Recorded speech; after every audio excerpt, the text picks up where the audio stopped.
আমরা আমাদের জায়গা থেকে কিছু বিষয় স্পষ্ট জানিয়েছি এবং এটা পুরো বাংলাদেশের জন্যই।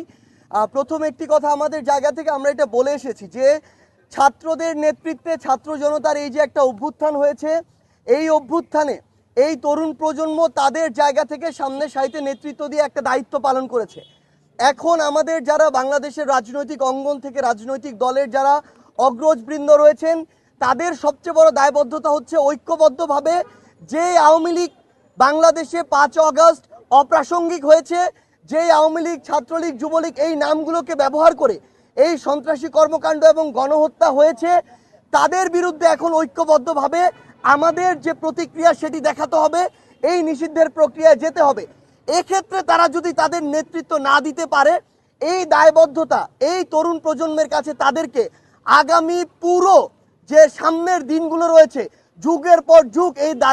দায়বদ্ধতা তাদেরকে বহন করতে হবে। এবং আমরা আমাদের জায়গা থেকে আরেকটা জিনিস স্পষ্ট করে বলেছি,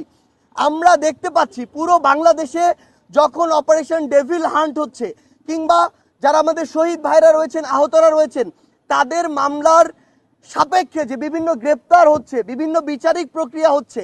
এই জায়গায় বিভিন্ন রেফারেন্সে যেখানে বাংলাদেশের বর্তমানের ফ্যাসিস্ট বিরোধী আন্দোলনে ছিল, কিন্তু বিভিন্ন রাজনৈতিক দলের যারা পোস্টেড তারা বিভিন্নভাবে প্রত্যক্ষ ও পরোক্ষভাবে রেফারেন্স করছে। এই রেফারেন্সের মাধ্যমে বিভিন্ন বিচারকও হয় তারা ফ্যাসিস্টের দোষর ছিল, কিংবা বর্তমানে বিভিন্নভাবে প্রভাবিত হচ্ছে হয়ে রায় দিয়ে এই বিভিন্ন সন্ত্রাসী যারা হামলার সাথে জড়িত ছিল তাদেরকে বিভিন্নভাবে জামিন দেওয়ার ব্যবস্থা করছে, তাদেরকে বিভিন্নভাবে আশ্রয় দিচ্ছে। এই কাজগুলো যদি করা হয় তাহলে সবচেয়ে বড় যে সমস্যাটি, এই যে বিচারিক প্রক্রিয়া এটা বাধাগ্রস্ত হচ্ছে এবং এই মানুষগুলো খুব দ্রুত সময়ের মধ্যে পুনর্বাসিত হয়ে আজকে যারা ফ্যাসিস্ট বিরোধী আন্দোলন করেছে, আজকে ওই রুমে যারা একসাথে বসেছে, তাদের উপরে আবার হামলা করবে, হয় তাদেরকে অথবা তাদের যারা নেতাকর্মী। আমাদের বাংলাদেশে একটা ট্রেডিশন হচ্ছে নেতারা খুনি হাসিনার মতো খুব দ্রুত সেফ এক্সিটটা পেয়ে যায়, কিন্তু এই যে বাংলাদেশে এই অভ্যুত্থানে রাজপথে এমন যারা আন্দোলনে ছিল, আপনারা সহ এই ছাত্র জনতা,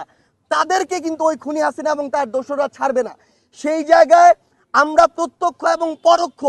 কোনো ধরনের নেগোসিয়েশনের চিহ্ন দেখতে চাই না। যারা দোষী, যারা খুনি, যারা খুনিদের দোসর, তারা যেই দলের যেই মতেরই হোক না কেন, তাদের শাস্তি হতে হবে এবং এই বিচারিক প্রক্রিয়ায় কোনো ধরনের আমরা হস্তক্ষেপ প্রত্যাশা করি না, এটা আমরা আমাদের জায়গা থেকে স্পষ্ট করে দিয়েছি। এবং এমন যদি কোনো কিছু দেখি তাহলে আমরা আমাদের জায়গা থেকে জাতীয় নাগরিক কমিটি বলেন আর বৈষম্য বিরোধী ছাত্র আন্দোলন বলেন, আমরা ঐক্যবদ্ধভাবে আবারও হয় ওই ব্যক্তি কিংবা ওই প্ল্যাটফর্ম তাদের নামে আমাদের যে আবার প্রতিবাদ সেটি আমাদের জায়গা থেকে শুরু হবে। কারণ এই অভ্যুত্থান পরবর্তী সময়ে আমাদের সবচেয়ে বড় প্রথম এবং প্রধান দায়বদ্ধতা হচ্ছে ওই খুনিদের বিচার করা, এটা আমরা আমাদের জায়গা থেকে স্পষ্ট জানিয়ে দিয়েছি।